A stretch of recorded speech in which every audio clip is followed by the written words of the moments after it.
Hello everyone, I'm Juni. Welcome again. This is the last week lecture for supervised learning. In this week, we will mainly focus on the model selection.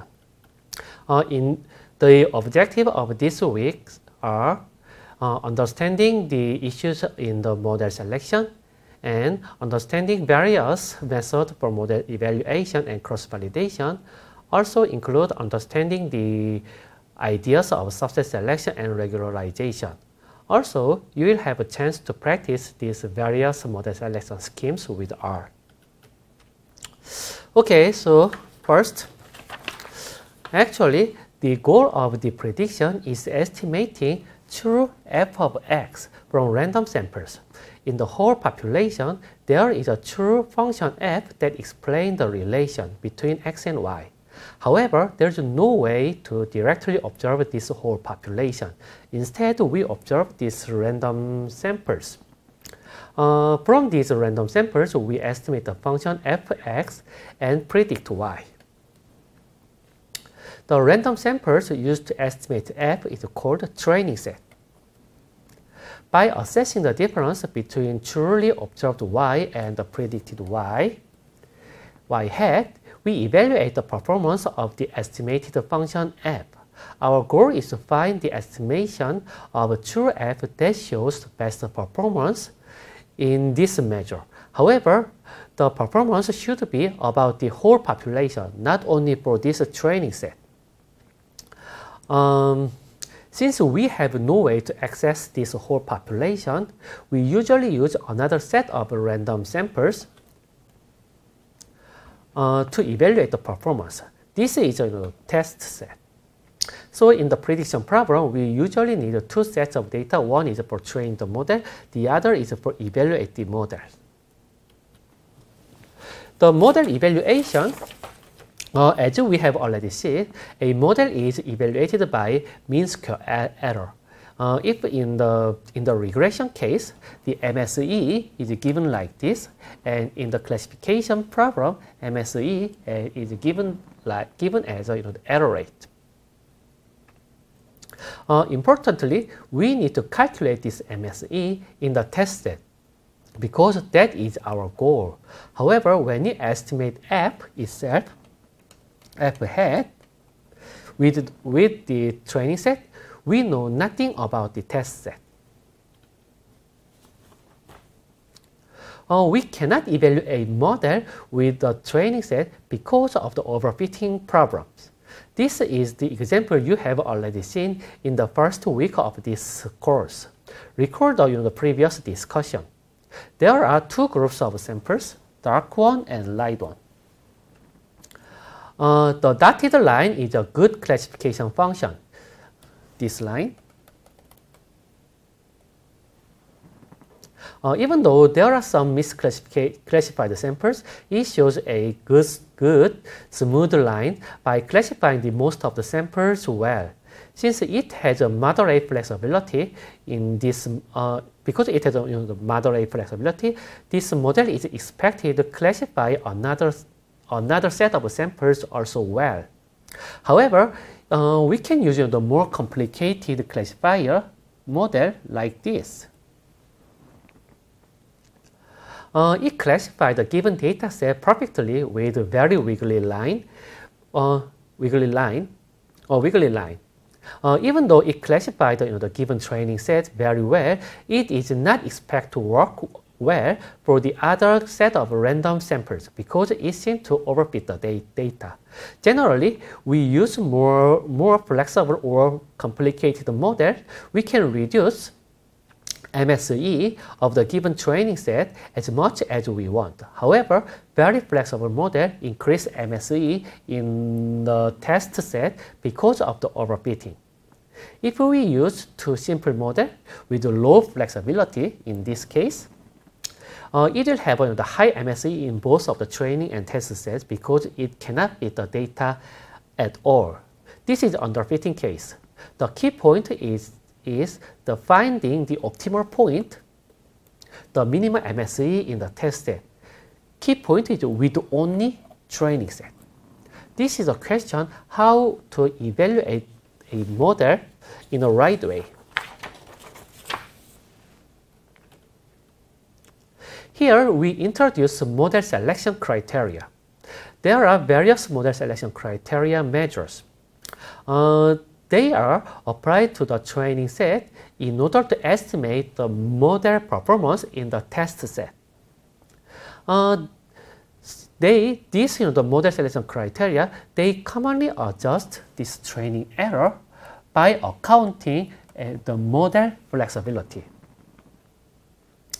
In the linear regression case, this model flexibility is measured by the number of predictors or number of the variables.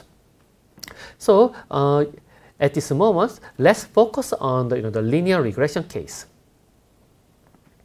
Here RSS is the total training error, and D is the number of predictors in a linear model, and here N is number of samples, and here sigma square is a variance of error.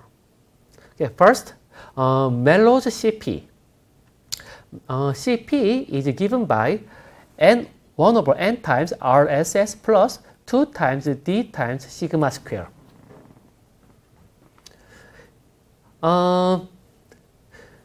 So here, this term, 2 times 2D sigma square, this is the penalty term.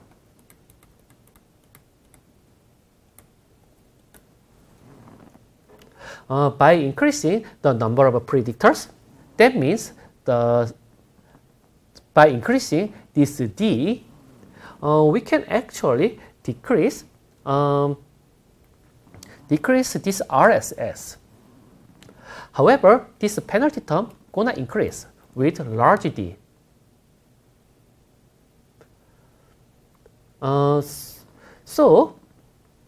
So this CP will have something like the U-shaped curve according to this D, right? The point with the smallest CP is the optimal selection point. Similarly, Bayesian information criteria BIC, it is given by 1 over N times similarly RSS plus log N D sigma square. So it also has the D in the penalty term, but their scaling is scaled by log of N. It's just a different way from this the RSS. Then the adjusted R square. Usually R square itself is defined by 1 minus RSS over TSS. Please refer the linear regression session. Okay. Since the RSS is decreased by increasing of this D, by increasing this the flexibility or number of predictors, this R square always increase. However, in this case of adjusted R square, this RSS is divided by M minus D. If D is large, the numerator becomes larger compared to the denominator, so the adjusted R square gonna decrease. So it also has something like a U-shaped curve according to D. Okay. This is the typical example of CP and BIC and adjusted R square. The x-axis is the number of predictor D. They are all D. Here, CP has a U-shaped curve, even though it doesn't look like a U-shape, but it starts from the very high value, then keep decrease, and hit the minimum point, and slowly increase a little bit. So it's kind of a U-shape. And the lowest optimal point is at around 5. This BIC is also has a U-shaped curve with the minimum point at 4. In contrast, in R-square case, large R-square is a good thing. So in R-square case is kind of reversed U-shape. like this, and it has the maximum point at 7. Okay, these model selection criteria have very strong theoretical background. Under some assumption and with many samples, they reflect the MSE of the unobserved whole population.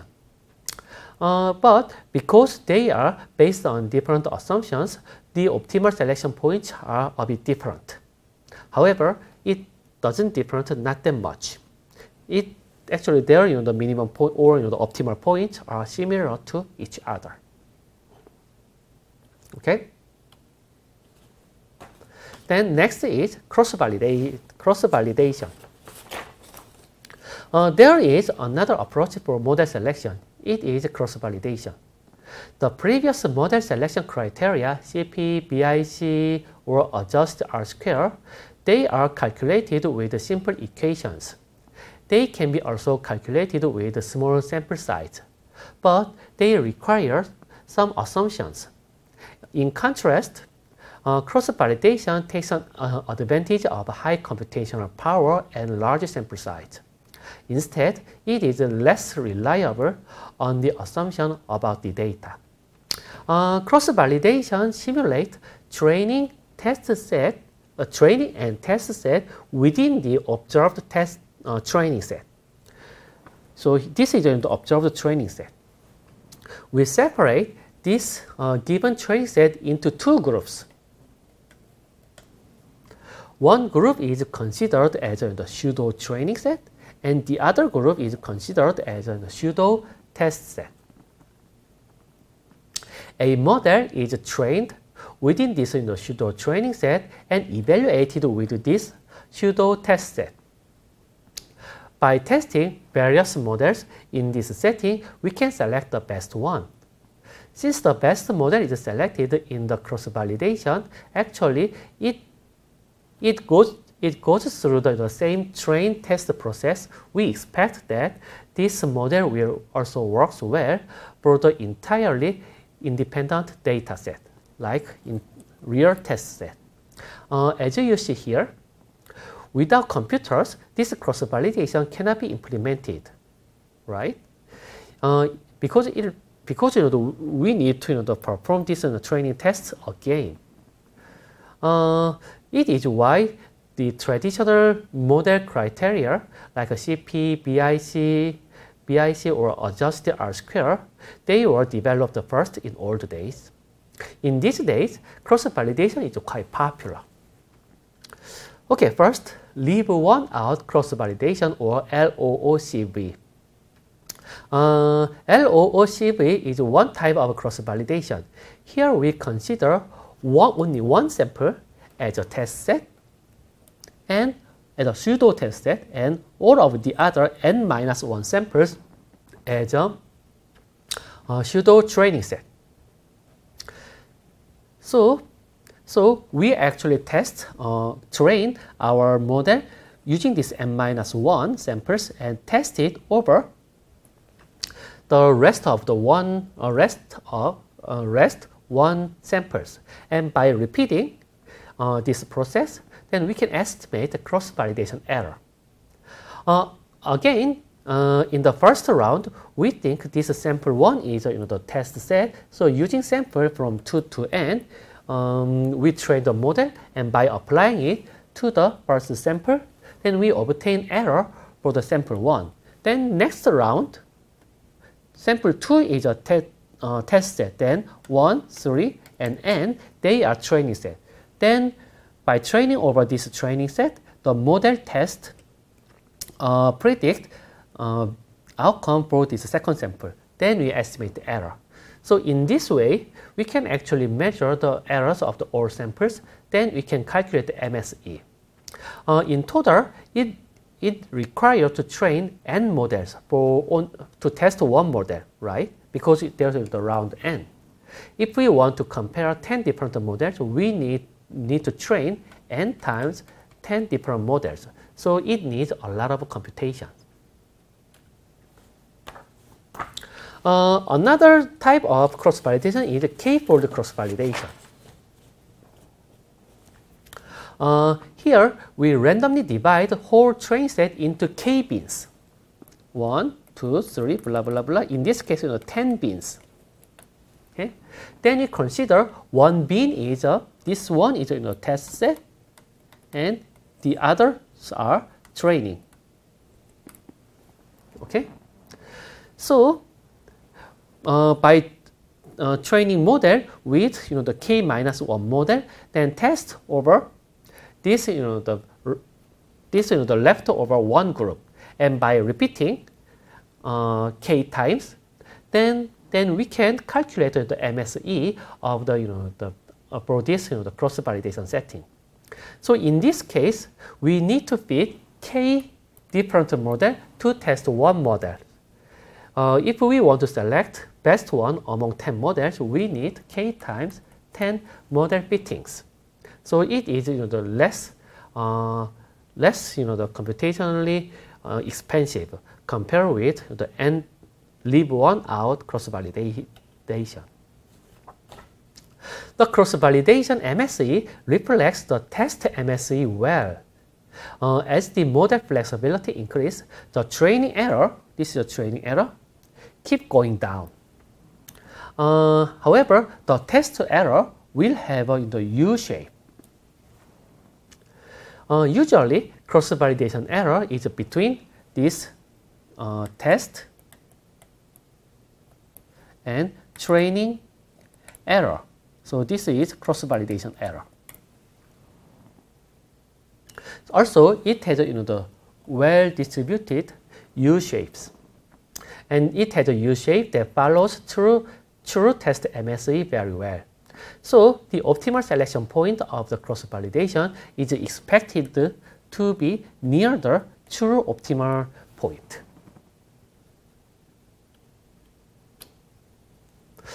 There is a comparison between the LOOCV versus the k-fold cross-validation. Leave out cross-validation is almost unbiased estimation for the true test error because it uses the n-1 samples for the training. In other words, because LOOCV uses more samples for training, on average it has a high chance to find a true MSE in the test set. However, that means it has a less bias. However, the n-fitted models are similar to each other, and they are highly stick to the training data set. So if we use a different training set, it will estimate MSE very differently. So we can say this LOOCV has relatively less bias, but high variance. Also, it is computationally intensive because it needs to fit with n models. Okay, then let's see the k-fold case, k-fold cross-validation. K-fold cross-validation is easy to underestimate the true errors because it only uses n over k samples. It's a small size of samples. That means it has a high bias. However, the k-fitted models can be different because they are trained from trained from the data sets with the less overlaps. Which means it is less stick to the original training set. So it has this k-fold cross-validation has the relatively low variance. Also, k-fold cross-validation is computationally less intensive because it only needs to fit k different models.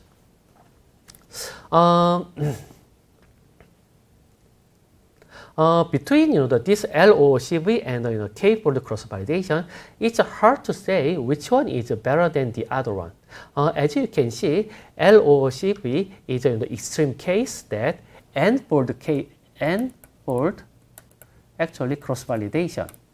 So by adjusting the value of this k, we can find out the appropriate cross-validation setting in your situations.